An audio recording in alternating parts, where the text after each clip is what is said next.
Good morning, everyone. Today, I will discuss on the next topic.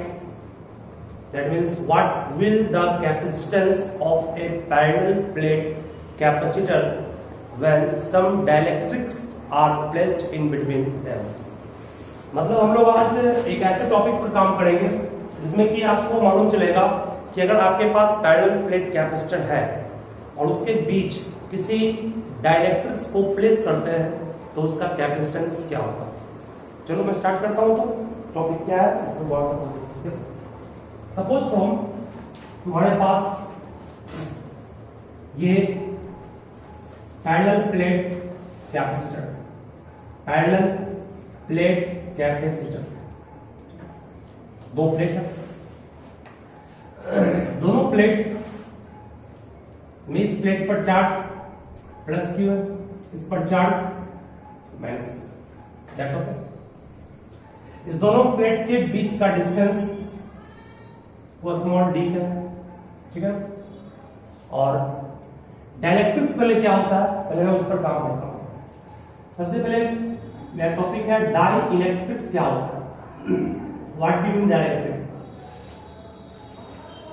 फिर उसके बाद discuss करूंगा कि डाई इलेक्ट्रिक कांस्टेंट क्या होता है, ठीक है। उसके बाद डिस्कस करूंगा डाइलेक्ट्रिक ब्रेकडाउन क्या होता है, what do you mean by dielectric breakdown, जो उतना इंपॉर्टेंट नहीं है जितना इंपॉर्टेंट ये दोनों। फिर डिस्कस करूंगा डाइलेक्ट्रिक स्लैब, इसी में आएगा डाइलेक्ट्रिक में ही डाइलेक्ट्रिक स्लैब आएगा। तो इस तीनों टॉपिक को मैं डिस्कस करूंगा, फिर इसके प्रूफ क्या होगा, टॉपिक क्या हम लोग का है उस पर काम करना शुरू करूंगा। पहले आप लोग फिगर ड्रॉ कीजिए फास्ट में।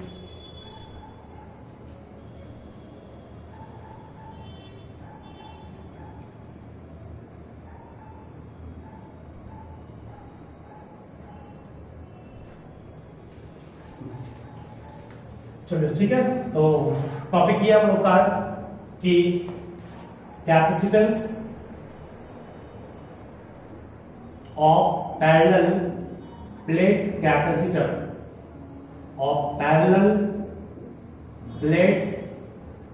Capacitor with dielectric slab inside it. अगर इसके अंदर डाइलेक्ट्रिक स्लैब पुट कर दिए तो उसके कैपेसिटेंस पर क्या प्रभाव पड़ेगा, हम लोग उस टॉपिक को बताना शुरू करेंगे, ठीक है। देखिए, तो डाइलेक्ट्रिक क्या होता है, डाइलेक्ट्रिक क्या, एक इंसुलेटर है। डाइलेक्ट्रिक एक इंसुलेटर है, that means it will not conduct current, ठीक है। लेकिन थोड़ा ध्यान दीजिएगा, कंडक्टर और इंसुलेटर में डिफरेंस क्यों आया। कंडक्टर के एटम्स से इलेक्ट्रॉन को आपने इजीली निकाल लिया तो कंडक्टर कहला गया, और अगर निकाल नहीं पाया तो उस मटेरियल को हम लोग इंसुलेटर कहते हैं। तो कहता है कि इंसुलेटर लाइक वुड हो गया, लाइक वॉक्स, मोम हो गया, रबर, ये सारे एक डाइलेक्ट्रिक में है। मतलब कि जो इंसुलेटर से करंट कंडक्ट नहीं होगा इजीली, उसके एटम से इलेक्ट्रॉन को निकालना मुश्किल है, ठीक है। तो वैसे सब्सटेंस को, वैसे मटेरियल को हम लोग डाइलेक्ट्रिक कहते हैं, ठीक है। लेकिन सपोज कीजिए हमारे पास एक रबर है, ठीक है। इस रबर का थिकनेस मान लो बाबू स्मॉल टी है, ठीक है। इसकी मोटाई, जैसे दोनों प्लेट के बीच का डिस्टेंस डी है, इस रबर का थिकनेस क्या मान ली, टी मान ली। अगर इसको बहुत स्ट्रॉन्ग इलेक्ट्रिक फील्ड में रखें, स्ट्रॉन्ग इलेक्ट्रिक मतलब बहुत हाई इलेक्ट्रिक फील्ड में इसको रखिए, that means highly strong electric field में इसको प्लेस किए, ठीक है। मींस इलेक्ट्रिक फील्ड का अमाउंट बहुत हाई है। जब हाई इलेक्ट्रिक फील्ड में इसको हम प्लेस करेंगे तो इसके एटम्स में जो इलेक्ट्रॉन बहुत टाइटली पैक था वो भी निकल जाएगा। अगर निकल जाएगा तो ये क्या कहलाएगा, तो ये कहलाएगा कंडक्टर। ठीक है, मतलब कि एक इंसुलेटर को कंडक्टर बनाने के लिए हमें हाई इलेक्ट्रिक फील्ड में उसे रखना पड़ेगा, तो उसके एटम्स से इलेक्ट्रॉन्स निकलेगा, मूव करेगा और वो कंडक्टर को बनाएगा। तो वही चीज कहा गया कि अगर डायरेक्टर की बात करें, डायरेक्टर को जनरली इंसुलेटर कहते हैं, लाइक रबर, लाइक वॉक्स, मोम, लाइक वुड, लेकिन उसे हम लोग कंडक्टर बना सकते हैं। क्या करके? कंडक्टर बनाने के लिए हमें स्ट्रॉन्ग इलेक्ट्रिक फील्ड में उसे प्लेस करना पड़ेगा, तो इसमें जो एटम्स में लूजली इलेक्ट्रॉन्स होंगे वो बाहर निकल जाएंगे और वो मूव करेंगे। तो फिलहाल इस प्लेट पर दो चार्ज है, प्लस क्यू का चार्ज है, ये प्लस क्यू चार्ज हो गया। इस पर चार्ज क्या है? माइनस चार्ज है, माइनस चार्ज। मैंने अभी इसके बीच में एयर है, एयर है तो हमें आया था इलेक्ट्रिक फील्ड प्लस से माइनस की ओर जाता है। अभी इलेक्ट्रिक फील्ड जो प्लस से माइनस की ओर जा रहा है, इस पैरेलल प्लेट कैपेसिटर का, उस इलेक्ट्रिक फील्ड को हम लोग E नॉट से दिखाते हैं। E not is the electric field between the parallel plate capacitor. और प्लस से माइनस की ओर इलेक्ट्रिक फील्ड जाएगा तो एरो वही थी, प्लस से माइनस। लेकिन अगर मैं इसके बीच एक डाइलेक्ट्रिक को रख दिया, मिटा रहा हूं फील्ड को, इसके बीच मैंने क्या किया? एक डाइलेक्ट्रिक को रख दिया। सपोज करो this is a dielectric slab, इसको क्या कहेंगे हम लोग? एक डाइलेक्ट्रिक स्लैब कहेंगे, डाई इलेक्ट्रिक स्लैब है ना, डाइलेक्ट्रिक स्लैब। मतलब ये एक तरह से टॉफी की आकृति का मान लो है, मंच खाते हो ना, उस तरह का स्लैब लिया। रबर को इसका थिकनेस, इसकी मोटाई कितनी है? T is the thickness of slab.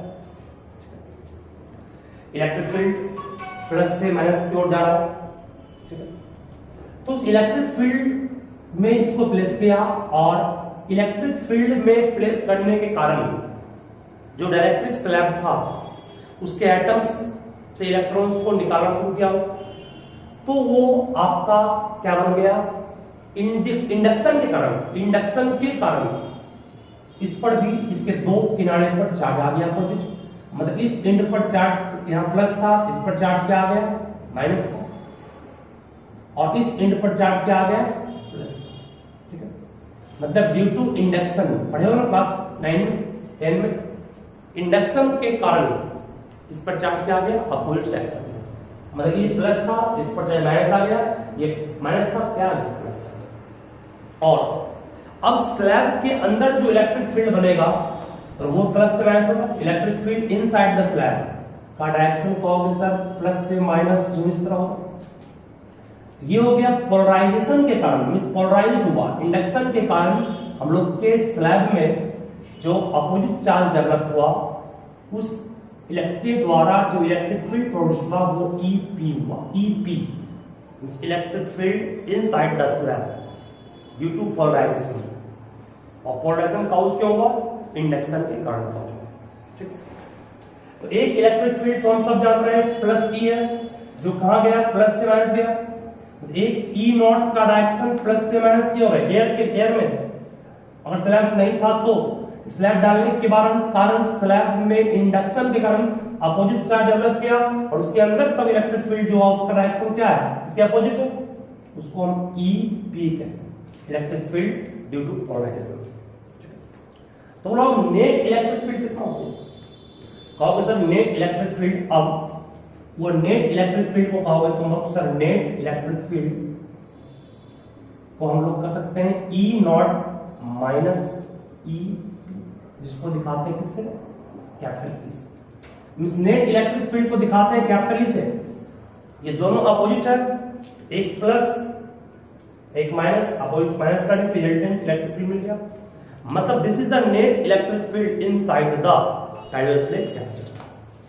ठीक है, वो निकाल लो। चलिए इसके आगे बढ़ते हैं। तो सबसे पहला क्वेश्चन तो वो था कि डाइलेक्ट्रिक क्या होता है, उसके बाद डाइलेक्ट्रिक कांस्टेंट क्या होता है। बहुत डाइलेक्ट्रिक कांस्टेंट रेशियो होता है। तो किसका रेशियो? तो आपके द्वारा जो इलेक्ट्रिक फील्ड अप्लाइड किया गया है, जो इलेक्ट्रिक फील्ड आपने कैपेसिटर के अंदर प्रोड्यूस हुआ था, वो इलेक्ट्रिक फील्ड E नॉट था, जो इलेक्ट्रिक फील्ड दोनों पैरेलल प्लेट के अंदर प्रोड्यूस हुआ था विदाउट स्लैब नहीं था तो, और रिड्यूस्ड इलेक्ट्रिक फील्ड, रिड्यूस्ड मतलब इलेक्ट्रिक फील्ड जो घट गया, घट क्यों गया स्लैब पूरा लेने के बाद, वो रिड्यूस्ड इलेक्ट्रिक फील्ड क्या है, E नॉट माइनस E की है, with the ratio of original electric field to that of reduced electric field is called what, dielectric constant, it is denoted by K। तो पूछेगा व्हाट इज डाइलेक्ट्रिक कांस्टेंट, तो कहोगे ratio of what, actual original electric field, you know, जो air में produce, और ये reduce जो घट क्यों गया स्लैब डालने के बाद, उस दोनों के रेशियो को हम डाइलेक्ट्रिक कांस्टेंट कहते हैं, दिखाते हैं कैसे, ठीक है, डाइलेक्ट्रिक कांस्टेंट भी आप सीखते हैं।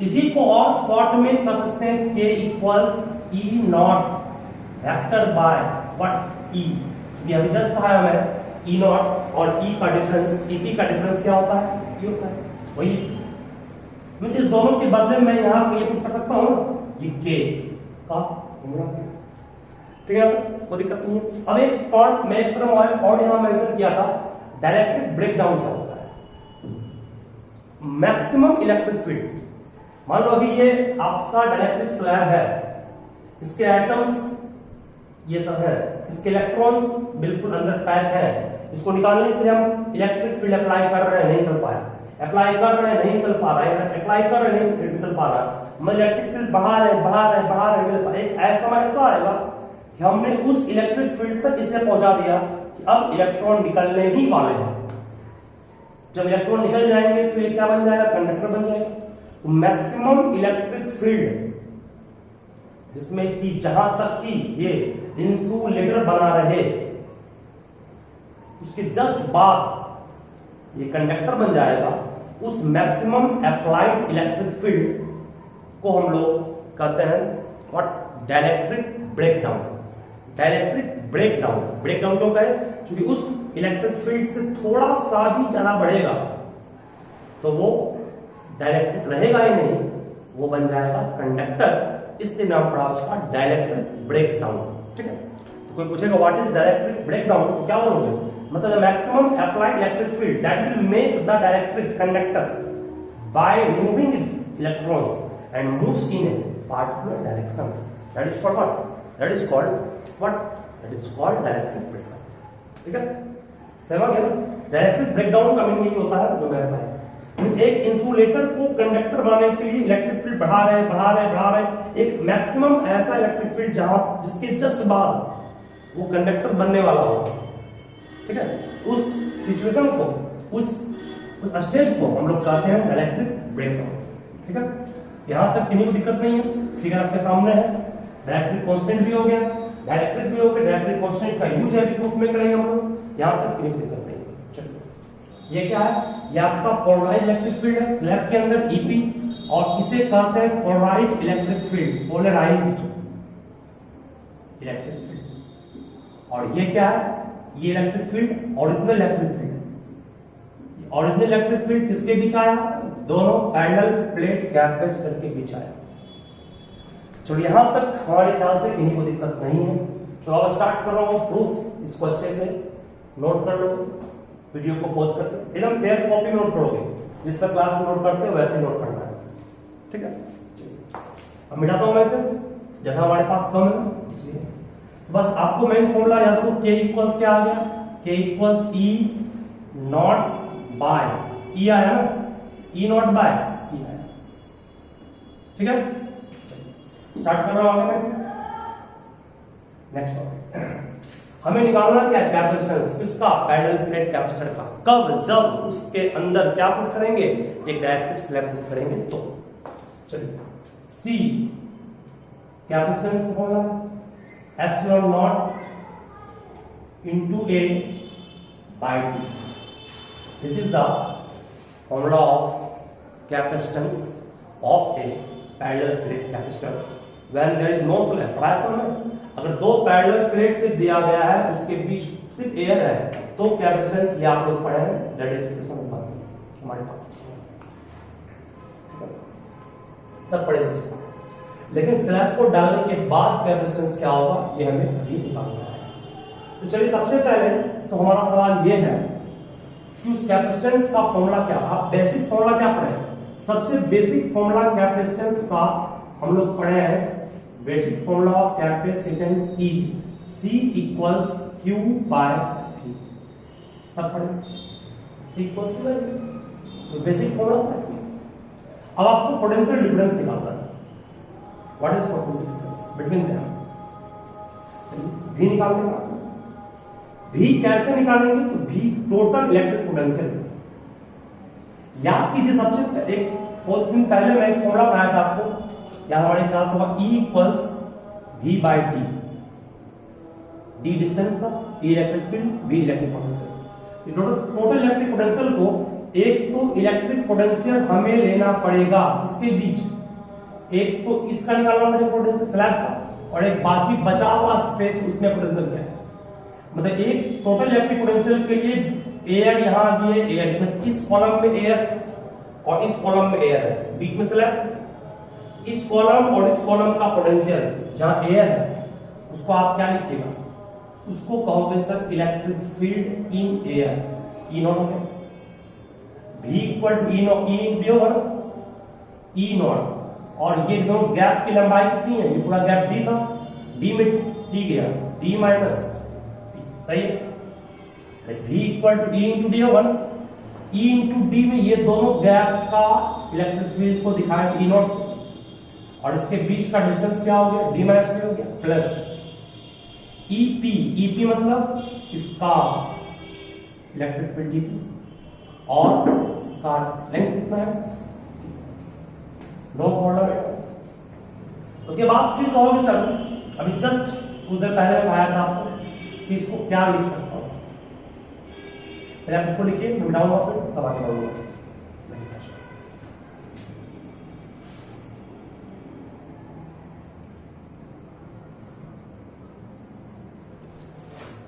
तो बच्चों यहां तक किन्हीं को कोई दिक्कत हमारे ख्याल से नहीं है। अगला टॉपिक, अगला टर्म V को बीच को E नॉट को E नॉट छोड़ दिया, D माइनस T रह गया, प्लस EP को क्या लिखेंगे, कहोगे सर EP को लिख सकते हैं, कहोगे क्या सर, जो ध्यान से थोड़ा सोचोगे तो क्या नहीं मिलेगा, सोचिए आंसर। आप EP को क्या लिख सकते हैं, तो थिंक फर्स्ट में रैपिडली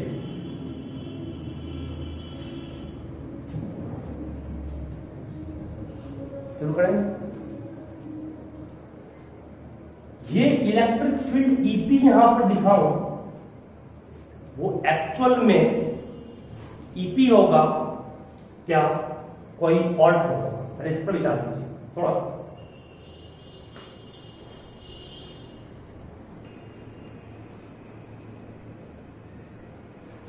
देखिए बहुत सिंपल है, इसके अंदर में इलेक्ट्रिक फील्ड अपोजिट हो गया, एक इलेक्ट्रिक फील्ड इधर जा रहा है EP, एक इधर जा रहा है, तो नेट इलेक्ट्रिक फील्ड कितना हो गया, नेट इलेक्ट्रिक फील्ड का हो गया सर, यहां पर नेट इलेक्ट्रिक फील्ड क्या हो गया, E नॉट में EP को माइनस करेंगे E आएगा, मींस यहां पर EP ना होकर के E लिखना पड़ेगा, चूंकि दोनों इलेक्ट्रिक फील्ड अपोजिट है, किसके अंदर, स्लैब के अंदर, दोनों को माइनस करना पड़ेगा।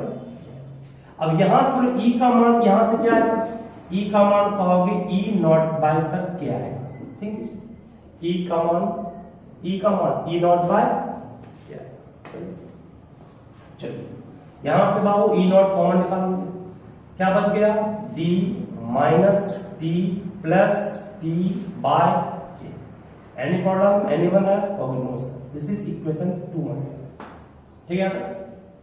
वन हमारे पास ओरिजिनल फॉर्मूला है जो पहले यूज करते आ रहे हैं। चलिए उसके बाद फिर ध्यान थोड़ा सा दोगे, थोड़ा सा बेबी क्या याद कीजिए, इलेक्ट्रिक फील्ड का फॉर्मूला आपको हम क्या पढ़े थे, अगर स्लैब था, दो पैरेलल प्लेट था, इस पर चार्ज प्लस था, इस पर चार्ज माइनस था, इसके बीच इलेक्ट्रिक फील्ड को अगर हम E नॉट दिखा रहे हैं तो टोटल इलेक्ट्रिक फील्ड का formula sigma by epsilon not लिखा है, कभी लिखा है क्या फर्स्ट चैप्टर। तो आप ई नॉट को बिल्कुल लिख सकते हैं sigma by epsilon not.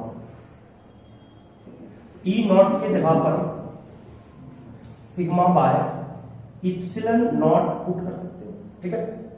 Into क्या हो गया T minus T plus T by कितना के। फिर अगले स्टेप में एक चीज और ध्यान दो, इसको मैं 2 नहीं मान रहा हूं क्योंकि आगे और बढ़ेगा। सिग्मा इक्वल टू क्या पढ़ाया था आपको, सिग्मा इक्वल टू पढ़ाए थे क्यू बाय ए। चार्ज कितना है प्लेट पर, क्यू। कितना एरिया इसका ए, एरिया आपका प्लेट है ना, इसको हम लोग क्यू बाय ए कहेंगे। Sigma Q by A into क्या हो गया एप्सिलॉन नॉट, सही है। इक्वल टू रह गया हम लोग के पास D minus T plus T by K, remain same रह गया। What is K is directly constant. भी निकाल लिया, भी निकाले क्यों, क्योंकि सी इक्वल टू फॉर्मूला हमें यहां पर भी चाहिए। देयरफॉर लास्ट स्टेप आंसर की ओर है। पैरेलल प्लेट कैपेसिटर के अंदर अगर आपने एक स्लैब को पुट किया है जिसका थिकनेस टी है, तो उस क्या पैरेलल प्लेट कैपेसिटर का कैपेसिटेंस क्या होगा, तो क्यू बाय ए। क्यू का मान क्यू छोड़, v का मान एडजस्ट क्या निकाले, ये किसका मान था, v का मान। v का मान क्या है, q by a into epsilon naught into what d minus t plus t by what k, that's q and q gone. You left with now what, a into epsilon naught, a into epsilon naught by what, d minus t plus t by k. This is the formula of calculating the capacitance of parallel plate capacitor with the dielectric slab within the parallel plate capacitor with thickness what, t. इस formula को याद रखोगे तो at last में formula हम लोग का क्या बन गया, फॉर्मूला भी बन गया C equals what epsilon naught into A by D minus T plus T by K। What is epsilon naught, सब जानते हो, A area of plate, D दोनों प्लेट के बीच का डिस्टेंस, T स्लैब का thickness, K directly constant. That's it, ये proof है, इसको अच्छे से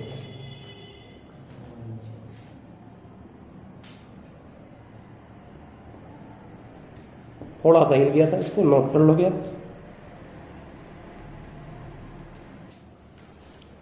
चलो अच्छे से नोट कर लियो, उसको भी अच्छे से नोट कर लोगे। अब मैं आगे बढ़ता हूं, एक नेक्स्ट और लास्ट टॉपिक आज का होगा, उसको फर्स्ट में ध्यान देना। तो सिंपल है, बस फॉर्मूला आप में डायरेक्टली कांस्टेंट ध्यान रखिएगा।